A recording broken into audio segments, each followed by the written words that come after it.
Hello, everyone. This is Dora Smith, and you're listening to Engineering the Future Workforce by Siemens.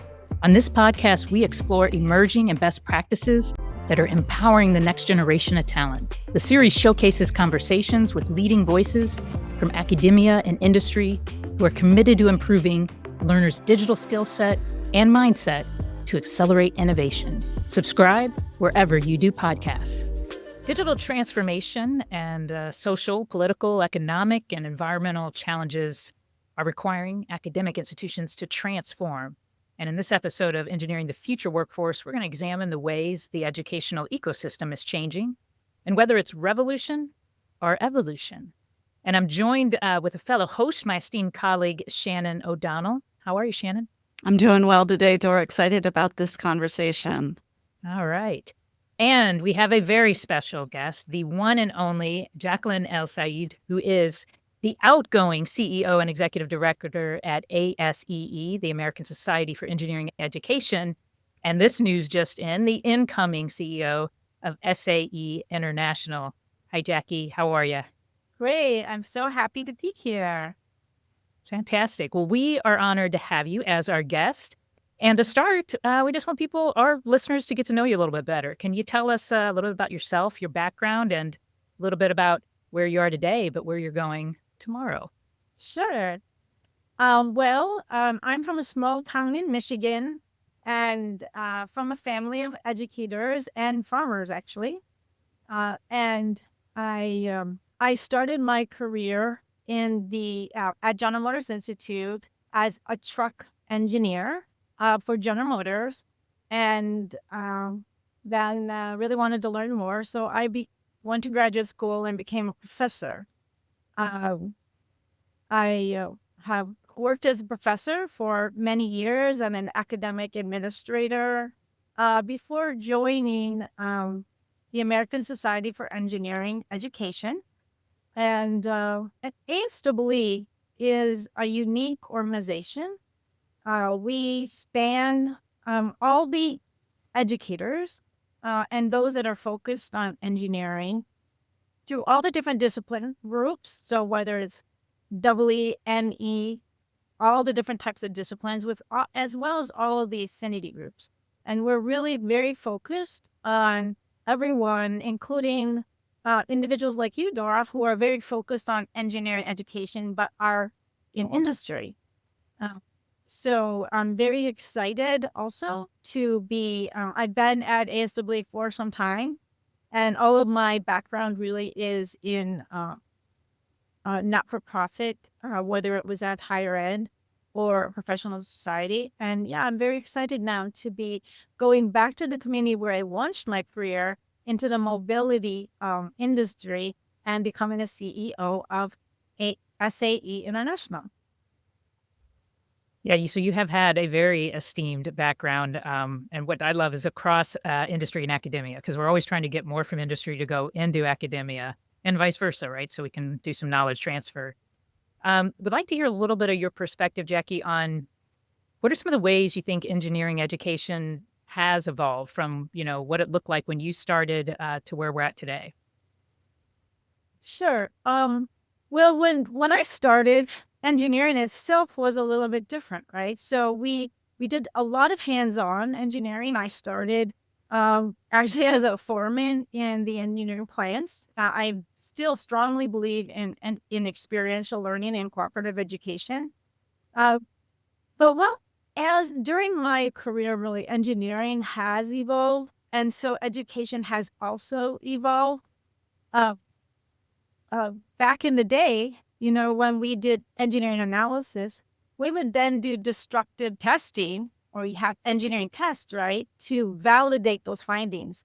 Well, after a couple of decades now, we no longer have to do that type of validation. And we really found out how engineering has changed during COVID, because it's completely virtual now. And so we use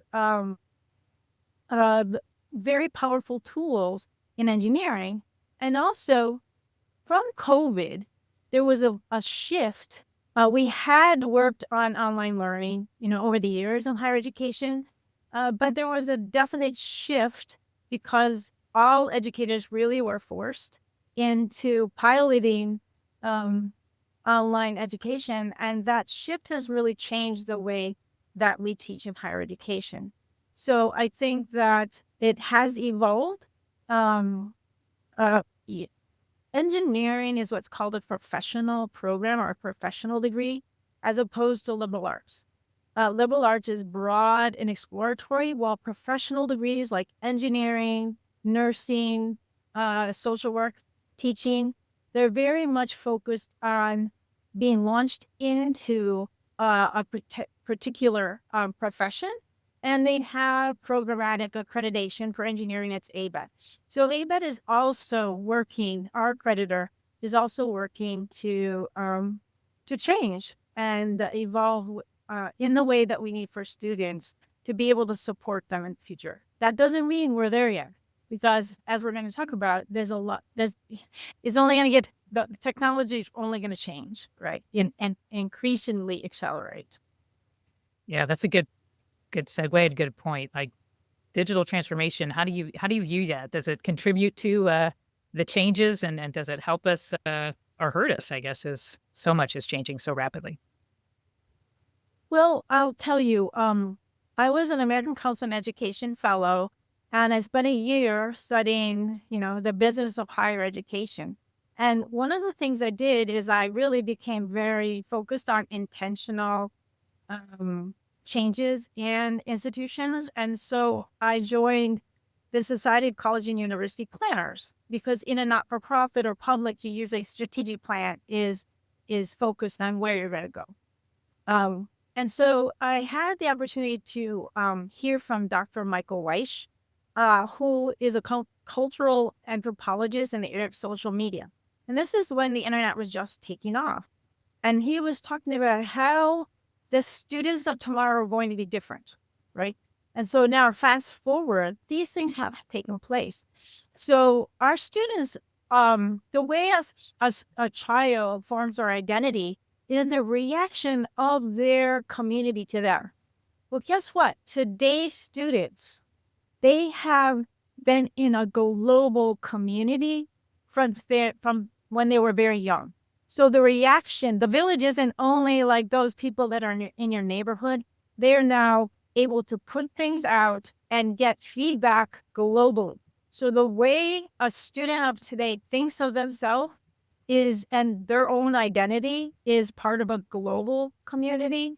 They are digital natives. So while it might be hard for previous generations to learn the language, it's not for them. This is their language. They know the nuances. They know how to work it. And it's a language that they are very adept and comfortable in. And so I think that it just is, right? It's part of the change. And just, Dr. Weiss said, just when your heart starts to like pound because you're thinking the world is coming to an end, he'll put up a quote. And then he'll say, only that was about moving pictures in 1920. Only that was about, the chalkboard in the 1800s. So this is something that has always happened. And we're seeing it and we're being a part of it. But it just is. And as faculty are changing, right? And our tools are changing, of course, it's going to, the way we educate students and who we call a student, right, will change. So we should just keep calm and carry on. Keep calm. This is just part of the world. This is what the world does.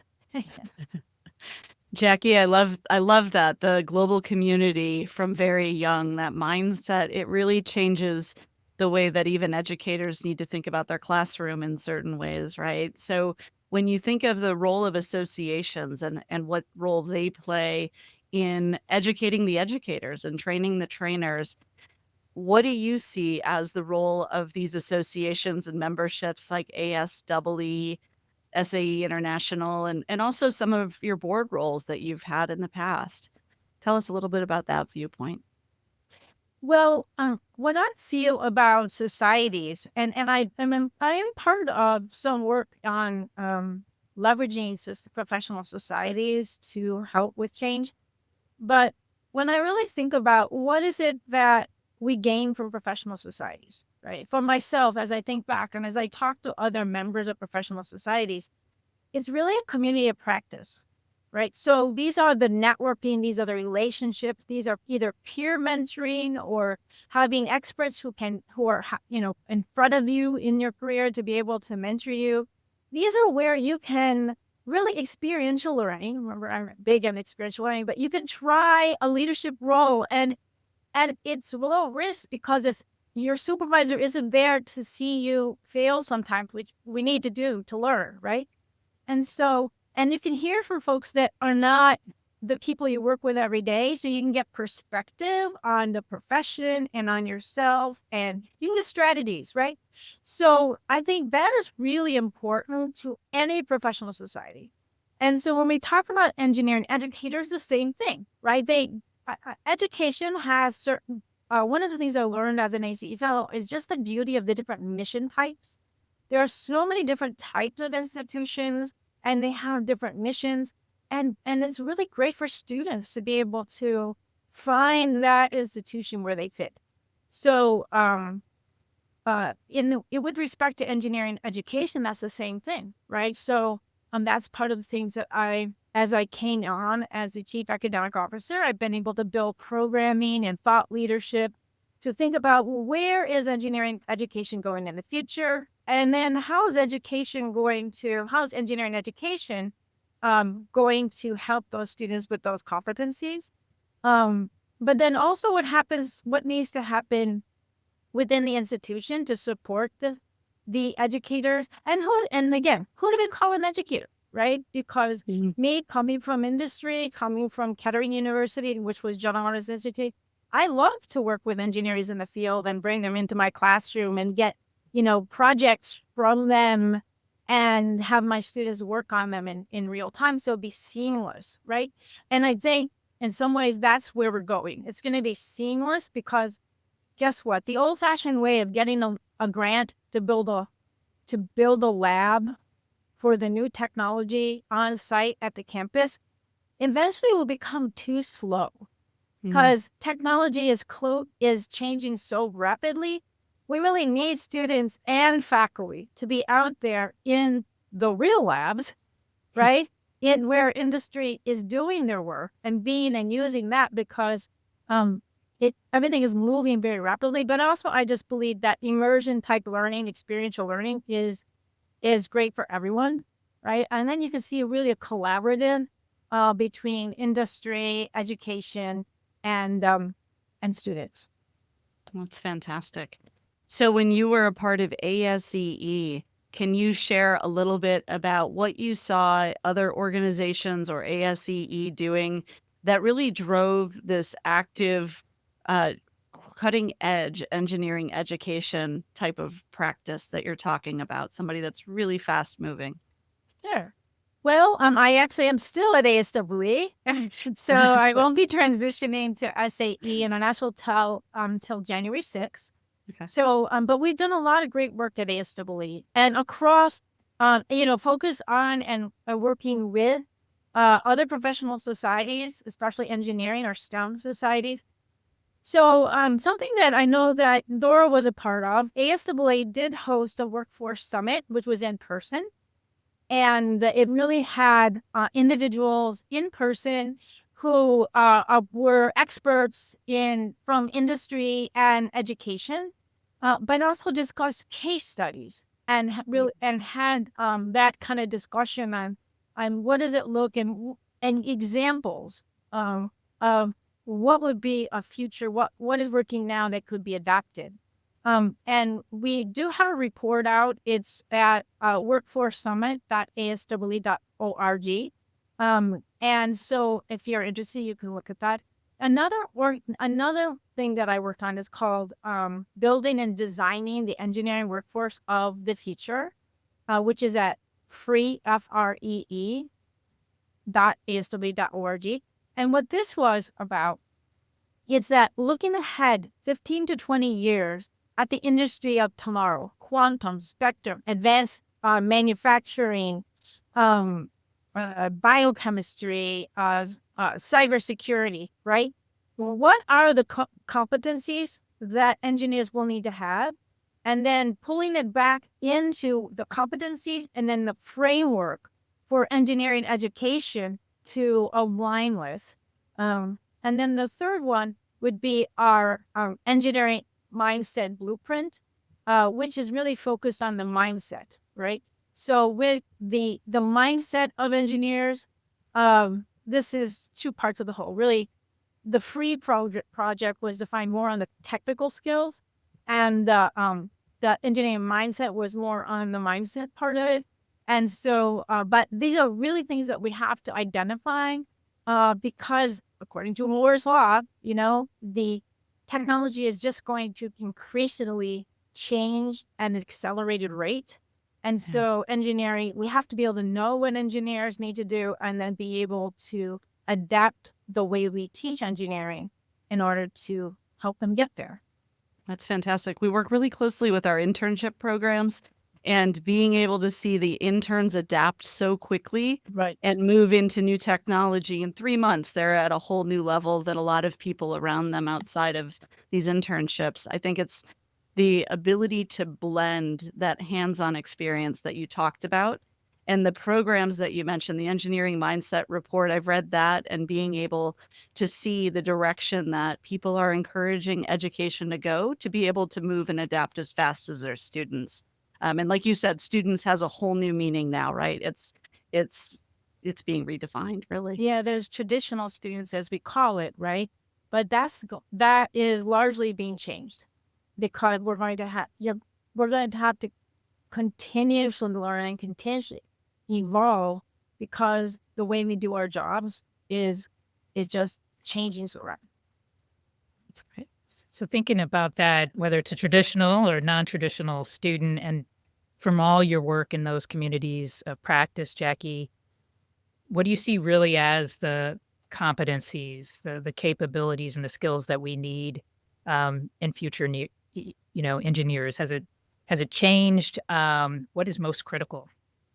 Yeah. So it has changed somewhat because as you can see with AI and other tools, the tools are becoming so powerful and they're so quick, right? That engineers need to be able to understand that, but they need to be able to harness and work collaboratively with these big tools, right? And so when you have tools that are so powerful, really, the human side of the engineer becomes paramount because the ethics of what those tools are used for, the understanding of how to use those tools has to be partners because machine doesn't have that, right? Machines don't think about that unless we program them in some way. But even so, you can see that being able to work collaboratively and harness. But if you look back what I just mentioned about CAD, right, and how CAD has evolved from the last 20 years, from having to validate it till now when it's completely seamless, you can see that that's where we're going in the future with these even more powerful tools. We will work with them, but we really need engineers to have that foresight, but also as you mentioned, Shannon, the adaptability, the ability to learn very rapidly, that is critical as well. It's just going to get more so. Things will be sunsetting while other things are coming to the fore. And an engineer needs to be able to quickly adapt and understand the big parts of what they're doing.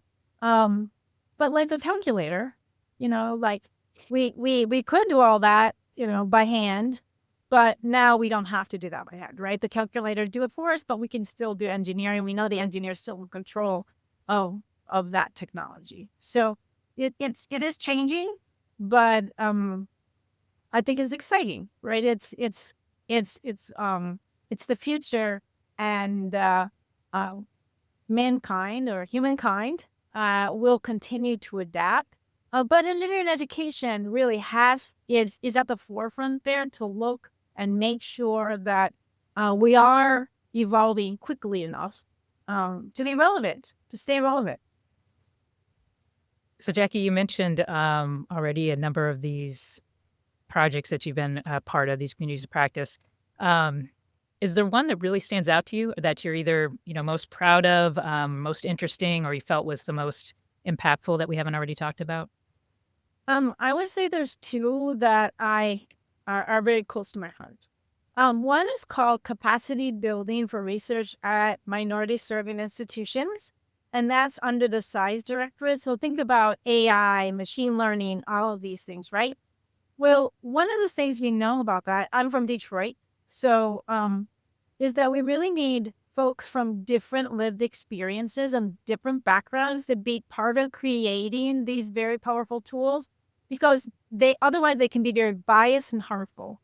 So the Cyber MSI, which is the acronym for what I just said, Capacity Building for Research at MSIs, it really helped with, we partnered with NSF to create a whole new solicitation for minority serving institutions like HBCUs, tribal college universities, TCUs, or HSIs, in order to help faculty understand how to write great proposals, to be able to submit to this MSI solicitation.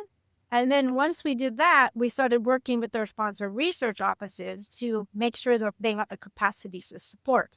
Well, in my 5 years, we've been able to have now 3 cohorts of fully funded. That's 3 cohorts of MSIs who now have SCIES core research, are doing SCIES core research, and they did not at all. That was part of the solicitation that they could not have had a significant SCIES core research before. So, that is, to me, I spoke about it, I think. You were there, Dora, at the last ASWE annual. That is like impact. It's very strong impact. And then the second one is called Engineering Fellows, E-Fellows, which is Engineering Postdoctoral Fellowship. And this is for graduating engineers. It really launched during COVID because if you recall, there was a very tricky landscape and we really needed to keep our engineering PhDs working in research, right? Whether it's in industry or in academia, but keep them doing research in their technical areas. And so also partnering with NSF, we have quite a large award. It's over $25 million right now. But we have now, we just got our awards for our 4th cohort. And this is, again, as I mentioned about community practice, is that we have engineering PhDs, postdocs, the graduates, who are working across the nation in different institutions doing many different types of engineering research. But as part of that, we also have centralized programming coming from my experiential learning background, where we have a facilitated career practice where they can speak to each other and learn from each other and provide peer mentoring each other. But we also provide them with professional development so that they can navigate the tricky landscape of today to really be able to continue doing great work. But through this way, they learn, they're seasoned as professionals way beyond what they might do if they're just stuck in their own campus and they're not talking to anybody else. They can learn by these facilitated discussions and meetings what is specific to their own institution and what can be generalized across all of professional organizations for what is leadership, what is, how to be a great professional. So those are maybe 2 examples of things that I'm very proud of. And I think we've already had significant impact that will make a huge difference in the future. So thinking of seasoning, let's talk a little bit about credentials and the way you try to recognize that seasoning, that you recognize those experiences. I know as you move into SAE International, they have a really extensive training certification programs. In fact, you said back in the day earlier, so it made me think back in the day, this was the early 2000s. I worked with SAE International on a automotive certification program that looked at domain certification. So, beyond a single tool, let's look at what you need to know to be in powertrain, to be in body and white and all the various disciplines. But let's talk a little bit about credentials as maybe you've seen them from your ASCE hat and now with your SAE hat. Shannon, you have some thoughts on your mind you want to ask Jackie about? Jackie, I'm really curious when it comes to credentials. How do you look at them for quality, and what is your perspective when you're first looking for your own upskilling into credentials? Well, let's start with ASWE because I've had impact here already. When I came to ASWE, we did not have any type of professional development that we actually provided. So I created ASWE Learning and really focused on the career path of engineering educators. And so it has significant impact there, but really looking at what is the lifespan of an engineering educator and what type of professional development and credentialing is really at that time just professional development. However, I am partnering with a group of faculty who are in their second NSF grant on it's called Teaching Excellence, but it's really about recognition and a type of credentialing for engineering educators. In the Europe, actually, professional professors don't need to be credentials, kind of like K-12 here. But here in the US, we don't.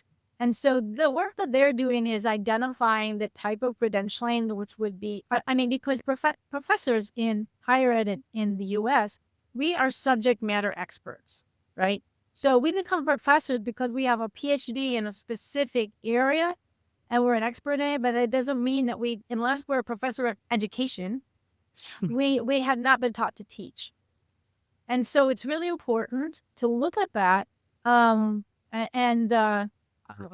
the Teaching Excellence program at ASWE first started out and created a framework and now is piloting different threads, which will be a credentially probably, centered at ASWE as for engineering education. So that would be the type of credentialing or professional development or examples of what ASWE would do. I can't speak too much about SAE International now, but you're right, they do have a very strong portfolio of credentialing. And if you think about it, SAE standards are global. And these are the standards for aerospace industry, commercial vehicle industry, automotive industry, right? And so understanding those standards is very important to industry, but also making sure that the engineers and the employees understand the standards and then are putting those processes in place to adhere to those standards. And then there's accreditation visits that will make sure, and they do site visits to ensure, right, that industry is focused on that, similar to ISO, right? And they do both. I can see that they do both SAE and ISO standards. I haven't really delved into it too much, so I don't want to talk about that too much. But the accreditation portion, we do have an engineering team member. I touched on it, and that is ABET. And so all professional societies, engineering professional societies, actually appoint delegates and program evaluators for different types of engineering degrees to do just that. What is the criteria? Learn about the criteria. Do site visits. Do a self-study, and then have a site visit, accreditation site visit, to ensure that we're meeting the criteria. That institutions of higher learning are meeting the criteria. Programs are meeting the criteria that is co-created by the community, which is actually supported by all the different engineering societies. So I just show a parallel that engineering education isn't dissimilar to SAE that way, where there is that quality, right? It's a quality structure and oversight to ensure quality for the programs. I'm glad you brought that up about ABET and how it's structured, because we've been talking a lot about ABET because of some of the pilot that we're doing with them. But for people to understand that ABET isn't a separate organization that goes around accrediting. They're made up of the member societies that represent those industries, those domains, and it's that expertise being weaved throughout their criteria and the accreditation process. I guess I need to circle back to Shannon's question to me about personally, right? Yeah. My personal. Well, I love to learn. One thing about being a professor is usually we were really good students. And so we love to continue doing that. And I like to find, I reach out to things that I'm interested at the time. So one of the things that and remember I mentioned that I was really interested in intentionality and strategy. So Yes. one of the things I did do since coming to ASAA is I completed a strategy certificate at Harvard Online, and it was very interesting to me. I learned the first course I took was called Disruptive Strategy, and what I found fascinating is that you can actually grasp the climate of when disruption will happen in any industry industry, and then they gave case studies. But being able to see it as a graph and how you what's going and be able to predict how the those that are the already in the field or those that are the upstarts coming in and what they're going to do once this disruption happens, that was fascinating to me. But also understanding about sustainable business strategy and how industry can work together, to be more ethical for indigenous communities and for the environment and the world at large. But then the execution of strategy. So I found that really interesting, and I was able to. I love it. I'm a spiritual learning member. I love it when it's like I'm already doing the work, and then I have learning that I can use those frameworks and create it. So I was, already at ASAA when I made all my projects about ASAA, right? So that is something I love to do. I actually enjoy online learning just for its flexibility, and it's easy for me to connect. But it's because I'm also applying it, those types that I'm applying it to what I'm doing in my everyday life. Right? And I love to do that. Like I said, I'm coming from mandatory cooperative education. Kettering University is mandatory for freshman year, as was General Motors Institute. And so those type of online wraparounds, when you were professionals or were students, I really enjoy them, and I find that other students, in addition to me as a student, often Right.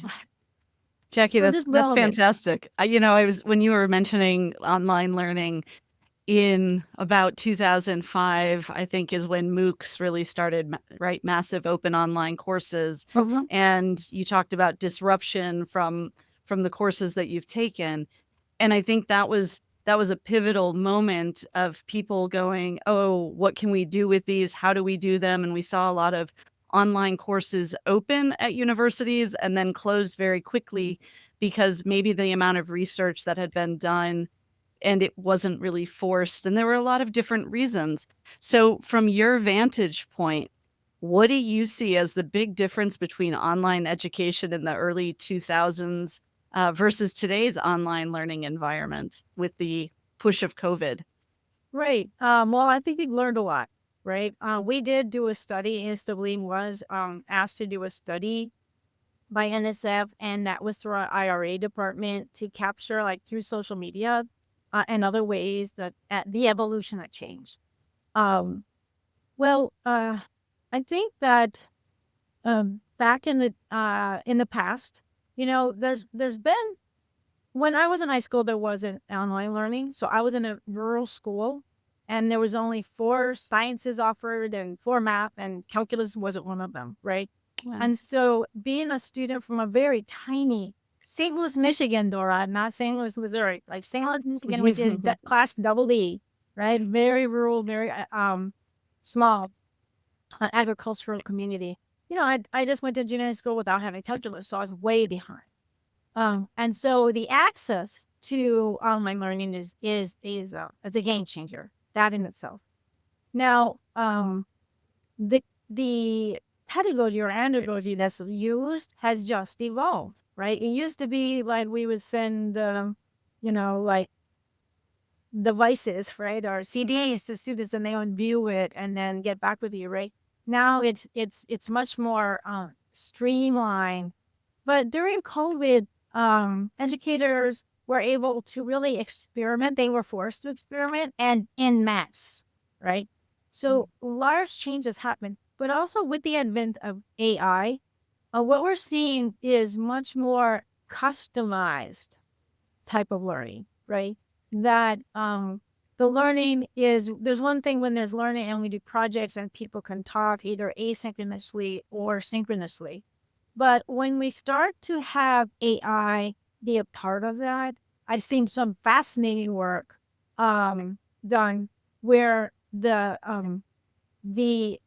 AI can be work with the educator to really hone in on going faster where the student knows something and skipping over quickly, right? But going back if they have a problem with something.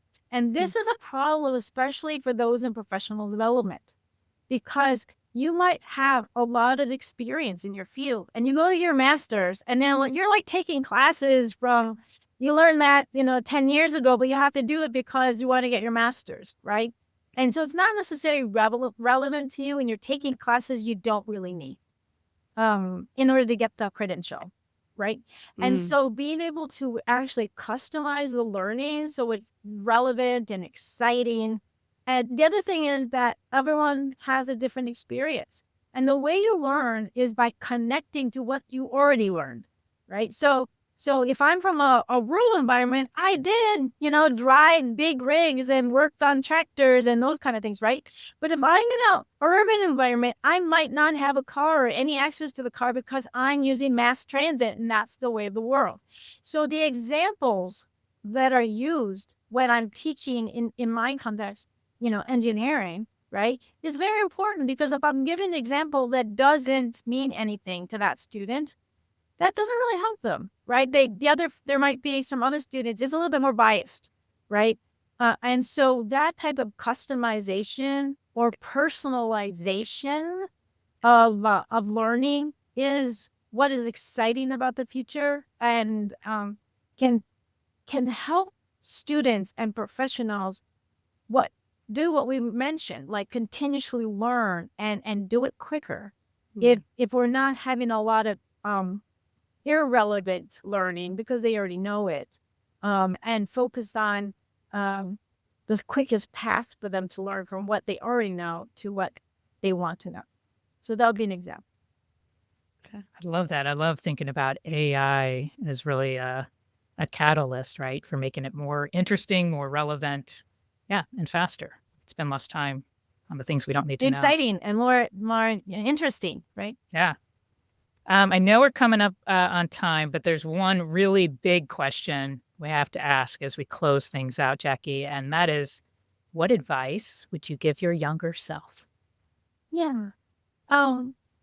I think that the biggest advice I would give myself is don't spend so much time beating myself up, right? Because I think I had confidence, but at the same time, when you're out in society or out in the world, you might have more people telling you, oh, that's wrong or that's not good, or at least you hear that, right? And so don't really give credence to that because it doesn't help you at all. And just be confident and move forward and don't spend that time. I also thought about work-life balance, but I think that, frankly, my husband and I have done a pretty good job, with work-life balance. We're both engineers. We met at General Motors as engineers, and we are coming up on, over 30 years. So Congratulations. yeah, thanks. He's an amazing chef, and so he does all that part. And I have always been part of the education, and working with our 3 kids who are now all productive adults. So, but also I think it's because I don't get a lot of sleep, as I mentioned. I worked up at 4 o'clock in the morning. But I think that is also something to be aware of, though. I think looking back, I can see that I think now I look back, I think I did a pretty good job. At the time, of course, there would be times when you're spread very thin, right? But I think that's also an important part, right? It's part of life. We love to learn and be a professional, but also We want to have, our work-life balance and our community, right? And be a part of that community. And so I would just say to anyone, just tell yourself that you're a genius, and don't beat yourself up, and just be confident that you're going to rise to the occasion. That's Thank you, inspirational. Jackie. Yeah. Thank you for sharing some of your genius with us today. I wish we had more time. We'll have to regroup and do another podcast once you get settled in at SAE. Sounds good. All right. So thanks, everyone, for listening today. That's all the time we have. And we want to thank Jackie for her time and really for your service to engineering education, Jackie, through ASCE, and looking forward to all that you're going to bring to SAE International. We referenced several different communities of practice and studies and resources. So we'll share those links in the resources that were on the show notes for today. So thanks, everyone, and keep an eye out for our next episode. Thanks for joining us for another episode of Engineering the Future Workforce. The show notes include links to any resources mentioned in today's show. If you're enjoying our podcast, please subscribe so you never miss an episode, and leave us a 5-star review.